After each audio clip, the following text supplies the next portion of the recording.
In the hallowed halls of the Architectural Institute Prague, where dreams are said to take shape and soar into the heavens of creation, I find myself adrift in a sea of shattered illusions. Ah, the irony, the bitter, bitter irony, that in a place dedicated to the harmony of design and the elegance of structure, I should encounter such chaos and disarray. As I walk through the corridors once echoing with the footsteps of greatness, I am greeted by the specter of neglect. The walls, once pristine and inspiring, now whisper tales of bygone glory, their paint peeling like the layers of my own naivety. The facilities, oh, the facilities. They are but a mere shadow of what was promised, outdated, decrepit, a testament to the disconnect between the grandiose vision sold to us and the dreary reality we students must endure. The classrooms, my fellow scholars, are a cruel jest. Cramped and suffocating, they are the antithesis of the spacious studios advertised in the glossy brochures. Here, we are to cultivate our minds, to unfurl our creative wings, but how can one breathe life into their designs when the very air feels stale with the unfulfilled promises of yesteryears? And the instructors, the supposed torches of knowledge, seem to be on a never-ending sabbatical from their pedagogical duties. More often than not, their physical presence is as ghostly as their commitment to our educational growth. It is a lonesome journey, this quest for enlightenment, with professors more invested in their personal endeavors than in guiding their pupils through the labyrinth of architectural complexity. The disconnect between theory and practice is not merely a gap, my friends, but a chasm as vast and as perilous as the Grand Canyon itself. We are taught lofty ideals, noble principles of design and function, but when it comes to application, we find ourselves ill-prepared for the real world, a world that does not gently correct with red ink, but instead grades with the unforgiving pen of professional failure. Communication, that delicate dance of information and understanding, stumbles and falls in the corridors of this institution. Important tidings arrive later than a fashion trend at a discount store, and with less fanfare. The bureaucracy, a many-headed beast, devours time and patience with equal ferocity, leaving in its wake a paper trail as confusing as a map without a legend. The English language instruction, supposedly the lingua franca of our globalized discipline, is delivered with such subpar fluency that one wonders if we have unwittingly stumbled into a Tower of Babel, where confusion reigns supreme over clarity and coherence. And let us not forget the networking opportunities, dangled before us like the proverbial carrot before the donkey, only to discover that the carrot was but a mirage in the desert of our academic endeavors. The sense of community and support, so vital in the nurturing of young minds, is replaced by an atmosphere of competition and disdain. It is a dog-eat-dog world, where the weak are not nurtured but devoured. As for the cost, oh the cost, it is a bitter pill to swallow, the realization that one's financial investment has not borne the fruit of knowledge or the bloom of professional opportunity. Instead, it has withered on the vine of false promises and misplaced trust. In the end, my heart aches, not just for myself, but for the countless others who have walked these halls with hope in their hearts and dreams in their portfolios. We came seeking the keys to the kingdom of architecture, but instead, we find doors locked by incompetence and windows shuttered by indifference. So here I stand, a lone sentinel against the tide of mediocrity. I am looking into crimes near Architectural Institute Prague, and I feel very sad about what I have found.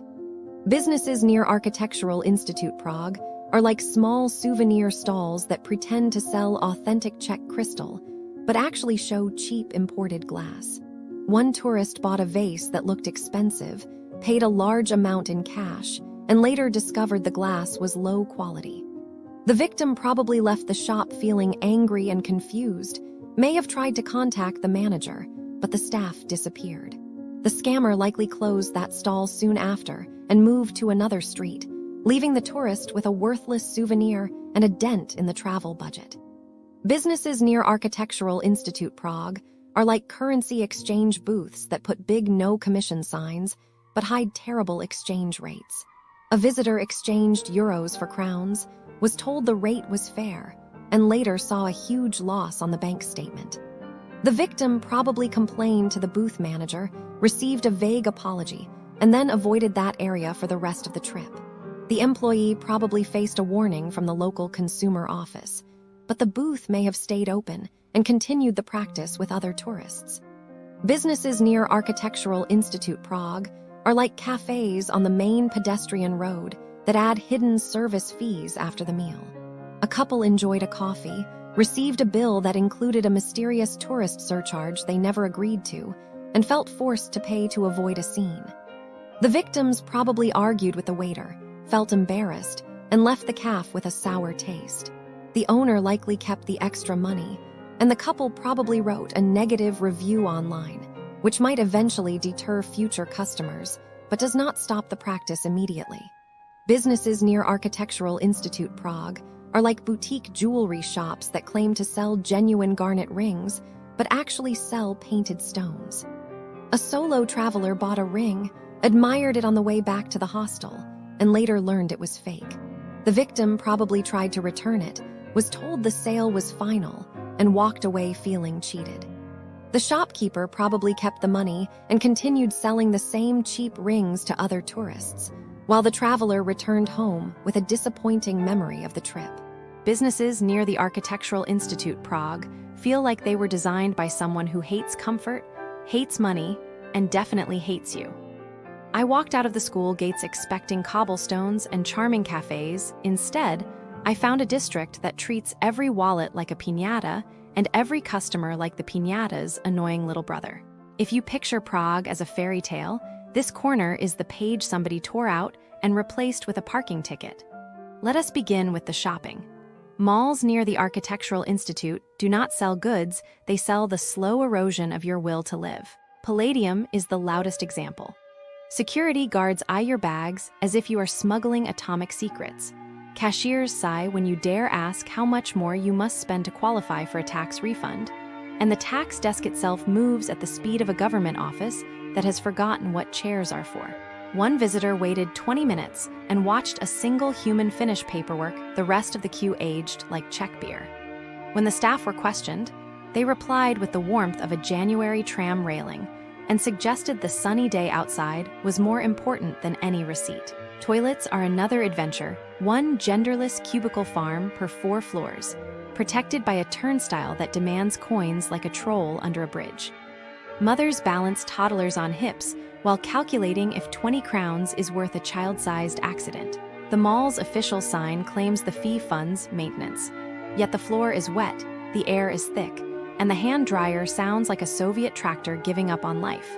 In short, Palladium proves that commerce can indeed be weaponized. Food here is not cuisine, it is performance art about hunger.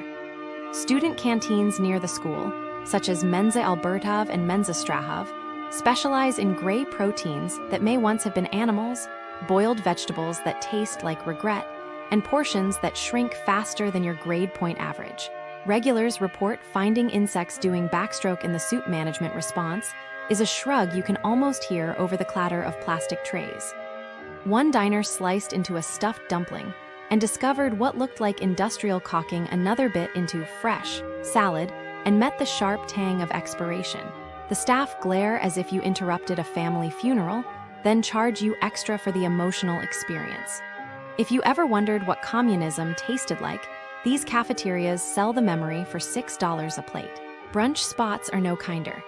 Soto markets itself as the Instagram-worthy miracle, yet the signature apricot dumplings arrive in a thimble, drenched in price, not sauce. The queue snakes outside because nobody inside can figure out where to sit when you finally land.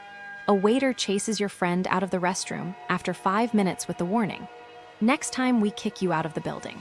Hair in the food is presented free of charge. Creativity is photocopied from Copenhagen, and the background music is a playlist titled Songs to Ruin Digestion to. You leave hungry, poorer, and faintly sticky, wondering if you accidentally paid for someone else's mortgage instead of toast. Away Spa, the only place promising relaxation, greets you with towels dropped on wet tiles like surrender flags.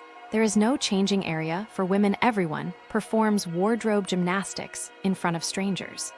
The entry fee equals a night in a decent hostel, yet the aromatherapy is eau de mildew, and the silence is broken by staff gossiping about last night's dates. You walk in tense, you walk out tense and broker, which is technically a consistent experience, just not the one advertised. Even children's clothing boutiques join the scam. Salted Scandinavian Kid sells tiny sweaters at prices that suggest each thread was spun by Nobel laureates. When you hesitate, the clerk sighs louder than the store's minimalist ventilation, implying you are financially unfit to dress a toddler. Dissatisfaction is the only item that fits off the rack. Put together, the district feels like a social experiment. How much disappointment can a visitor endure before they voluntarily sleep in the tram depot? Staff across shops, kitchens, and counters share a single superpower, making you feel grateful when they finally ignore you. Prices climb the closer you get to the university, as if knowledge itself levies a tax.